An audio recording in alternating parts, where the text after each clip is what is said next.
गुजरात राज्य के वडोदरा शहर का अलकापुरी इलाका यानी पोश इलाका जिसे माना जाता है और फिलहाल नूतन भारत सोसाइटी में मैं खड़ी हूँ। ये रेसिडेंशियल और कमर्शियल इलाका है। यहाँ कई सारे नामांकित अलग अलग कमर्शियल संस्थाएं भी काम करती है और उसी बीच बिल्कुल नूतन भारत क्लब से सटे हुए एक इमारत का निर्माण हुआ है जो पिछले कई सालों से विवाद में है। कहा जा रहा है कि बिना फायर सेफ्टी के नियमों का पालन किए इस इमारत का निर्माण कर दिया गया है। 2018 से लेकर 2025 तक बार बार इस पर आवाज उठाई जाती रही है, लेकिन अभी भी इस मामले को ठोस कार्यवाही वडोदरा महानगर पालिका या वडोदरा प्रशासन ने नहीं की है। दरअसल फायर सेफ्टी के नियमों के मुताबिक इमारत के आसपास फायर के संसाधन, अगर आग जैसी दुर्घटना घटती है तो जाने के लिए जगह छोड़नी जरूरी होती है, लेकिन यहाँ ऐसी कोई जगह छोड़ी नहीं गई है और अवैध रूप से पूरी इमारत बना दी गई है।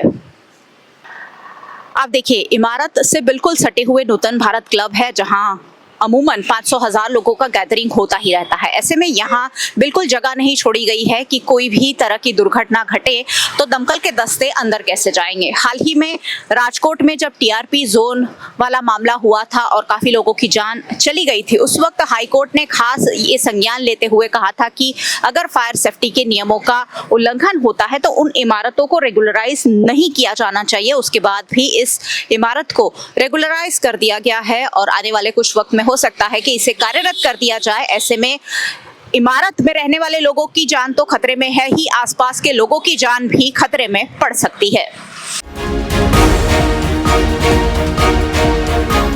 वडोदरा के पोश इलाके अलकापुरी में अवैध रूप से निर्मित की गई इस इमारत पर बार बार आवाज भी उठाई गई है और बड़ौदा इमेजिन के डॉक्टर वीरेंद्र शाह ने इस पर काफी शिकायत भी की है, लेकिन इस पर कोई कार्रवाई नहीं हुई है। डॉक्टर वीरेंद्र शाह हमारे साथ है, उनसे जानेंगे कि किस तरह की दिक्कतें इस इमारत के निर्माण से आ रही है। सर, क्या परेशानियों का सामना कर रहे हैं आप लोग? अलकापुरी एरिया में मेरा रेसिडेंस है। मेरे पास में ही नूतन भारत पार्टी प्लॉट है। वहाँ पे 500 से 1000 लोगों का फंक्शन होता है। हम भी बार बार वहाँ जाते हैं।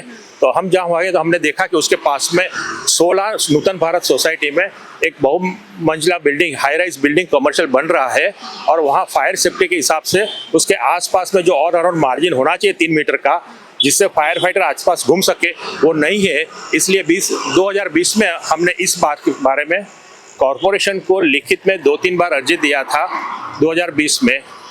तो उसके बाद उन्होंने उन कॉरपोरेशन ने 2020 में इनको नोटिस भी दिया था कि इट इज़ 5 माल का बिल्डिंग बन गया, आसपास जगह नहीं है, तो आप उसको दूर करो, जो इलीगल कंस्ट्रक्शन उसको दूर करो। फिर भी कुछ हुआ नहीं।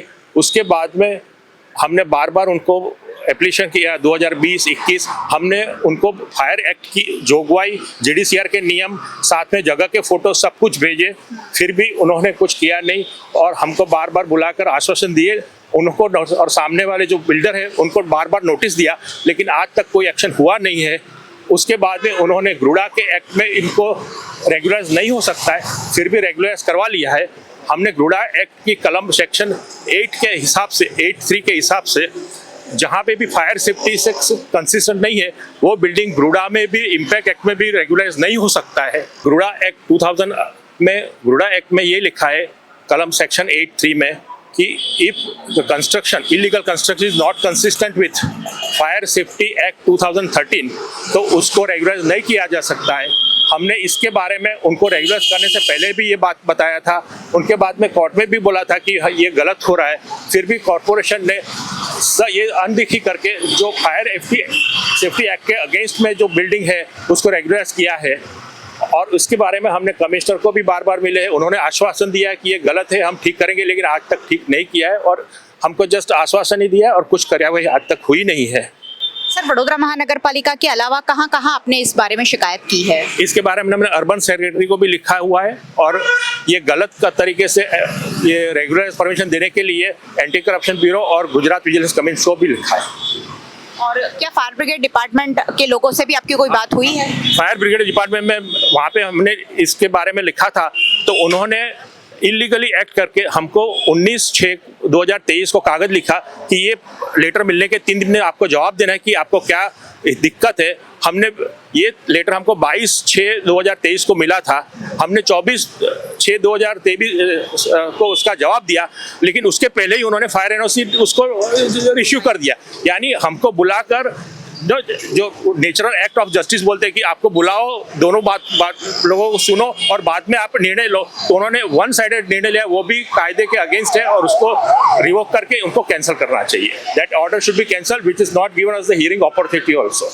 अब आप क्या चाहते हैं इस इमारत की अनुमति जो है रद्द करने के बारे में? ये बेसिकली ये जगह की कॉर्पोरेशन के कमिश्नर साहब फिर से इसका साइट इंस्पेक्शन करवाए और अगर फायर सेफ्टी के हिसाब से उनको भी अपना चांस है कि वो अपने आप इंस्पेक्शन करें और उसको रद्द करें। ये मामला काफी पुराना है और 4-5 सालों से इस पर बिल्कुल आवाज उठाई जा रही है, उसके बावजूद पूरा इमारत बनाकर तैयार कर दिया गया है और ये कहा जा रहा है कि फायर सेफ्टी के जो नियम है उसका पालन नहीं हुआ है। ऐसे में ये रेसिडेंशियल इलाका है, साथ ही कमर्शियल इलाका भी है, ऐसे में कोई बड़ी दुर्घटना अगर घटती है तो उसका जिम्मेदार कौन होगा, उस पर सबसे बड़ा सवाल है। लेकिन वडोदरा महानगर पालिका के अधिकारियों की कहीं ना कहीं मिली भगत के चलते ये सारी कई ऐसी इमारतें हैं जिनका निर्माण हो गया है।